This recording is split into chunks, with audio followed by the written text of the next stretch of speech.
How would you describe the state of play at the moment in terms of the challenges and the pace of change? On the one hand, I think we can say quite authentically that businesses in particular are increasingly aware of sustainability, not just as a corporate social responsibility issue, but as a core business issue, something that provides them with opportunities to grow their business, new markets, new products, new services, really an opportunity to more efficiently manage cost, to manage resource efficiency, to manage risk, and also to increase those incredibly scarce resources, brand and reputation.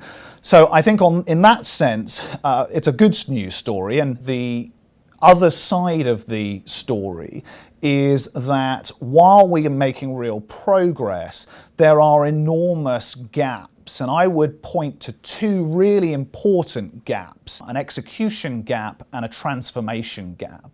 The execution gap is, I think, quite intriguing in the sense that if you look at the aspiration amongst chief executives and top executives, increasingly I think they realise that they need to be doing more on sustainability and they need to be embedding it in their core business. But at the same time, I think across the board we will see that industries as a whole are not making huge progress. So even with all of this, industry carbon footprints continue to rise. Now, I think we can bridge that gap, and I think the trends are moving in the right direction with the right technology, with the right strategies, with the right processes. But if I then look at the second gap, the transformation gap, I'm more concerned about that. As we see the global economy triple in size, and yet we need to move from a world now which is 47 billion tonnes of carbon to a world that's 20 billion tonnes. We're talking about an incredible de-intensification of the way in which we live and work, an order of magnitude of sort of 7.5 times reduction in terms of the carbon intensity of every product, every service. And so I think that we haven't yet absorbed what's going to be required by way of the systems change.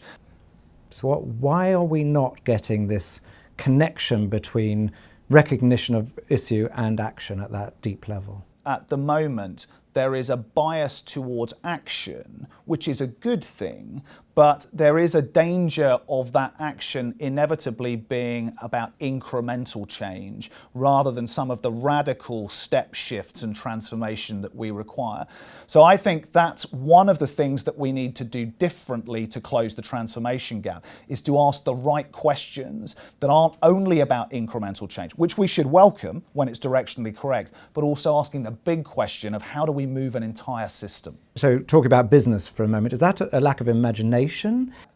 Well, I remember a conversation with a good friend who is a professor of organisational behaviour, who quoted a study in the 60s and 70s which said that only 2% of people were capable of systems thinking. Right now, I'm not an academic, so I wouldn't be able to give you an answer as to whether or not that's true. But it is clear to me that we do need systems thinkers to be able to piece together the different parts of the jigsaw to understand how we reshape supply, how we reshape demand, and the rules of the game. One of the things about system change, so you get different stakeholders, you get consumers, you get businesses, you get investors, you get policymakers. Which group do you think is furthest forward in its thinking and which group is actually furthest behind? I think that business leaders, as well as some ministers and governments in particularly some of the countries that are making big progress on climate change policy and strategy, are probably those that are out there on the front lines, if you like. I wouldn't go as far as saying that's true across all business or across all governments. And so it's patchy, so it's difficult to generalise.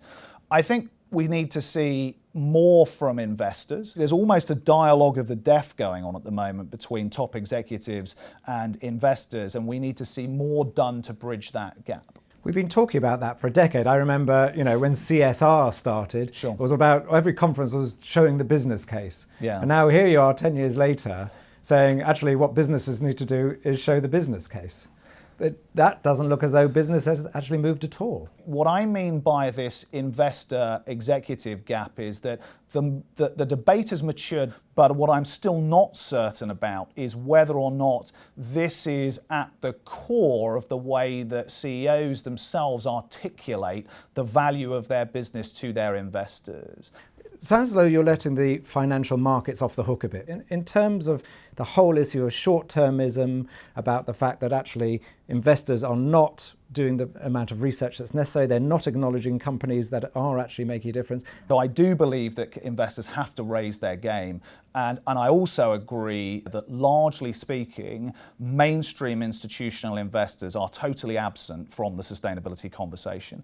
So if I look at the study that we did with these 760 plus CEOs from around the world, and we asked them, which stakeholder do you expect to influence your sustainability strategy in the next 5 years? Investors finish either last of 10 or sort of second to last from 10. So everything you're saying is right. I think what I'm trying to do is to say that it isn't as easy as pointing fingers at investors. In my view, and I say that perhaps counterintuitively, there is as much responsibility on the businesses to raise their game and to be able to articulate current and future value of their sustainability practices. And just wondering, in terms of you personally, what's your greatest fear around the next 10 years or up till 2020, and what's your greatest hope? When I think about my greatest fear out to 2020, I think it would be that it takes a crisis for us to begin to rethink the way in which global markets, global societies and sustainability become aligned. And your greatest hope?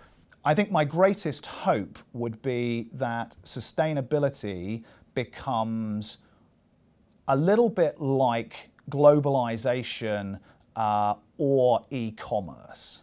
And what I mean specifically there is that, for me, those are the two big disruptive forces in global societies and global markets in the last 20 to 30 years.